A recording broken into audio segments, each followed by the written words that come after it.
Hi guys, prince கில்லுக்கு T20 world cup ஸ்குவாடில் replacement பிளேயராக ஹை சான்ஸ் கிடைக்கும் அப்படின்னும், திலக் வர்மாவுக்கு விஜய் ஹசாரே ட்ராஃபியில் என்ன ஆச்சு அப்படின்னும், அண்ட் சர்ஃப்ராஸ் கானோட கன்சிஸ்டன்சி இதெல்லாம் நம்ம பார்க்கலாம். அப்படியே வீடியோக்கு லைக் கொடுத்துருங்க, சேனல் சப்ஸ்கிரைப் பண்ணிக்கோங்க. வாங்க கைஸ், வீடியோக்குள்ளே போகலாம். விஜய் ஹசாரே ட்ராஃபியில் ப்ளே பண்ணிட்டு இருக்கும்போது திலக் வர்மா வயிற்று பிரச்சனை காரணமாக புதன்கிழமை ராஜ்கோட்டில் இருக்கிற ஒரு ஹாஸ்பிட்டலில் வந்து அட்மிட் பண்ணியிருக்காங்க. இதனால் நியூசிலாந்துக்கு எதிரான ஃபர்ஸ்ட் 3 T20 மேட்ச்லேருந்து திலக் வர்மா விலகிட்டார். புதன்கிழமை ஆப்ரேஷன் பண்ணி வியாழக்கிழமை வந்து அவங்களோட ஊரான ஹைதராபாத்துக்கு வந்து அவர் கிளம்பிட்டார்.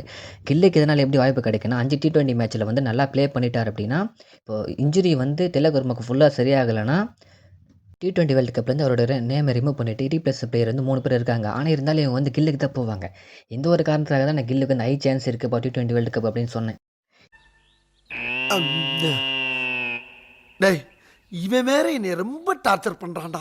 இதில் கில்லுக்கு வந்து இன்னொரு ப்ளஸ் பாயிண்ட் இருக்குது. இப்போ திலக் வர்மாவுக்கு வந்து ஃபுல்லாக ப்ளே பண்ணி NCAA சர்டிஃபிகேட் வந்து கொடுத்தா மட்டும்தான் கிளியரன்ஸ்லேருந்து ஓகே ஆக முடியும். அப்படி திலக் வர்மாவுக்கு வந்து அவங்க கொடுக்கல அப்படின்னா அன்ஃபிட்டாக இருந்தால் அவர் வந்து மேட்ச்சில் வந்து ப்ளே பண்ண முடியாது. இந்த சான்ஸ் வந்து கில்லுக்கு வந்து செம பக்காவாக யூஸ் ஆகும். இதனால் இவரோட நேம் வந்து இனிமேல் சும்மன் கில் இல்லை, லக்கி கில்.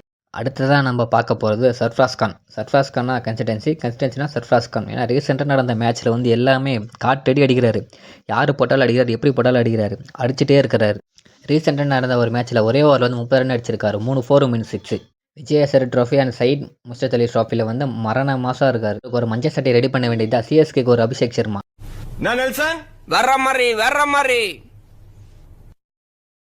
இப்போ ரீசெண்டாக வந்து 15 பாலுக்கு 50 அடிச்சு நியூ ஒரு ரெக்கார்ட் டொமஸ்டிக் ரஞ்சி ட்ராஃபியில் வந்து இவர் கிரியேட் பண்ணியிருக்காரு. அடுத்ததான் நம்ம பார்க்க போகிறது வந்து ருத்து. லாஸ்ட்டாக அந்த விஜய் ஹசாரே ட்ராஃபி மேட்ச்சில் வந்து டீம் ஸ்கோர் 52க்கு 5 அப்படின்னு இருக்கும்போது இக்கட்டான சுச்சுவேஷனில் ருத்து வந்து இறங்கி செஞ்சுரி ப்ளஸ் அடித்து டீம் ஸ்கோரை வந்து 250 ப்ளஸ் அடிச்சிருக்காரு.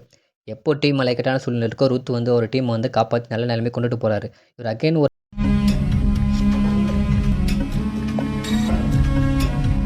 ஒரு டைம் வந்து பிசிசியோட வந்து கேட்டை தொட்டு இருக்காரு. அப்படி இருந்தும் பிசிசிஐ வந்து இவருக்கு வந்து கருணை காட்டல. நம்ம வந்து ஜஸ்டிஸ் ஃபார் ருத் அப்படின்னு சொல்லிட்டு நம்ம போக வேண்டியது தான். அதே வீடியோக்கு லைக் போடுங்க, சேனலுக்கு சப்ஸ்கிரைப் பண்ணுங்கள். நெக்ஸ்ட் பார்க்கலாம். பாய். மறக்காம சர்ப்ரைஸ் பண்ணுங்க. தேங்க்யூ.